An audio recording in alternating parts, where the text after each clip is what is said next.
everyone, I'm Hartford Healthcare's Tina Verona. I am thrilled to be coming to you live from Hartford Healthcare's Bone and Joint Institute right here on the campus of Hartford Hospital. I'm so excited to be alongside Sarah Emlaw. She's a physical therapist, and we're right here inside of a very cool something called the Motion Lab. Lots of cameras around here. Sarah, thank you for joining us today. We appreciate it. Thank you for having me. Absolutely. So tell us about the Motion Lab. What is the Motion Lab? So the Motion Lab is probably one of our favorite tools, places to be and bring in people to work with.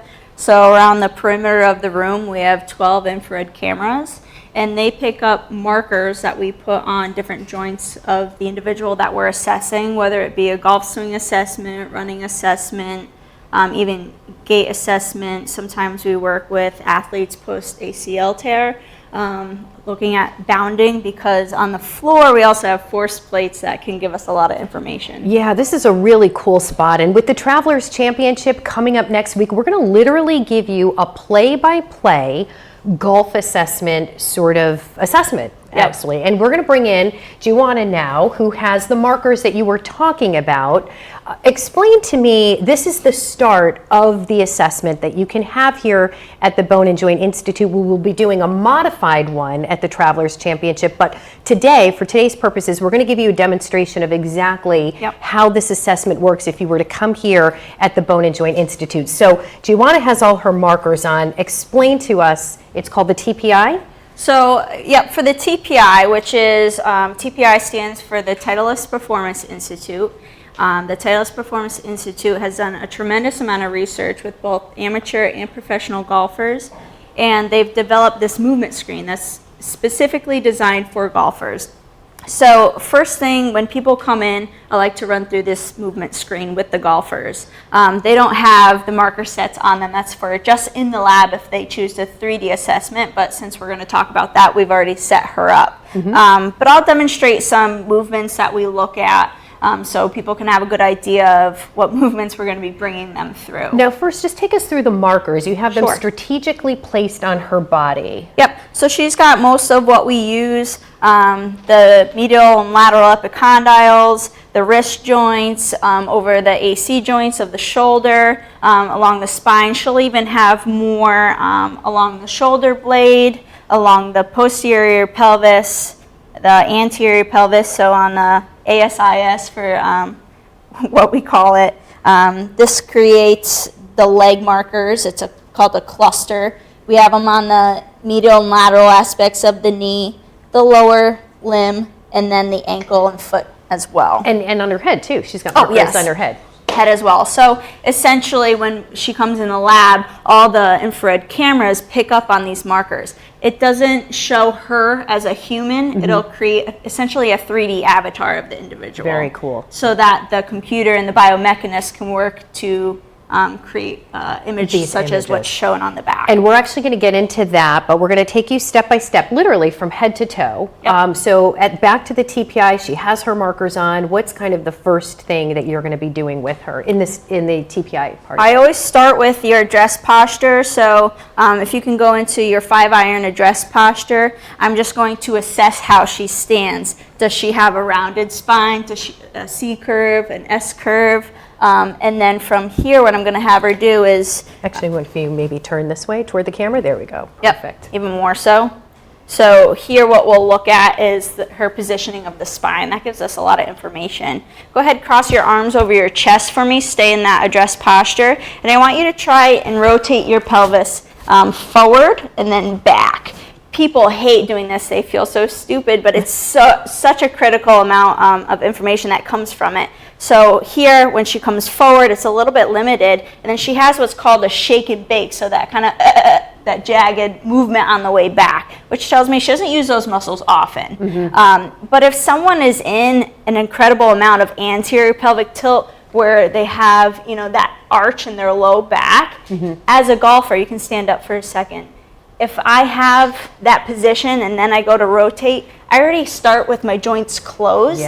And so as I rotate, I don't have much room to go. Right. So that's some of the information that gets from just that one movement. And and this is great for golfers out there. This is how to improve your golf swing too, how to avoid injuries as well. Yep. And you can see where folks might be overcompensating, and you can really kind of hone in and address those issues, right? Yeah, so, and what the TPI teaches you is that our body is a system of alternating segments of mobile and stable segments.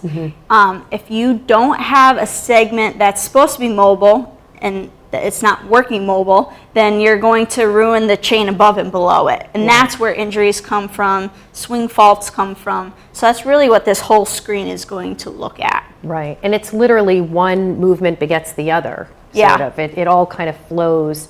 It should all flow mechanically the same. Yeah, it really does. I mean, the whole body's connected, so you can even predict a lot from this. So with a lot of the TPI movements that they do, if there's some deficits there, I can predict what swing faults I might see with just a 2D. So if I took an iPad and I watched her swing a golf club, I can make the connections from what I saw on the 2D, or excuse me, the TPI assessment to the 2D. The 2D. Okay, so she has all her markers on. You've done your TPI assessment. The next thing that you go into is kind of a 2D assessment using your iPad, but then you go right into the 3D assessment, and that's what we're really going to talk about and focus on today, because this is really what you do here at the Motion Lab and how extensive that is. So we've already done that. We've already recorded her, and we've got those images, and now these are her images, right? Yep. So take us through the first part. And if you're watching at home, we encourage you to ask questions. We're with Sarah Emlaw here. She's a physical therapist here at the Bone and Joint Institute, and one of the therapists that you would see to have one of these physical assessments done if it's your golf swing that you're looking to improve. So today, since the Travelers is next week, we're talking about golf swing. This is Giovanna's golf swing, right? That we're looking at here? Yep. So what are you looking at here? So really from this point, I don't look at a whole lot. That's where the biomechanist comes in. She works in our lab. So she takes all the information that the computer has just generated, and she works with the computer to generate a report that then I get. Okay. So I then analyze all the data. I compile it, give it to the individual. This is what we found. This is what it all means, and here are our recommendations.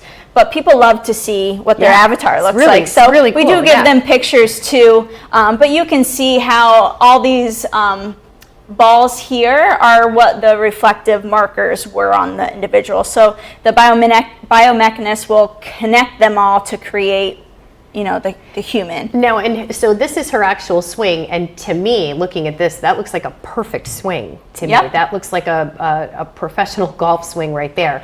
But let's break it down though. So this is her swing. So what are you going to be looking at next? And literally, you go from head to toe and you analyze this. Yep. So once I get the report, I get a lot of graphs and I interpret all that data. So this first one here is looking at her ground reaction forces. So I mentioned before, she's standing on force plates.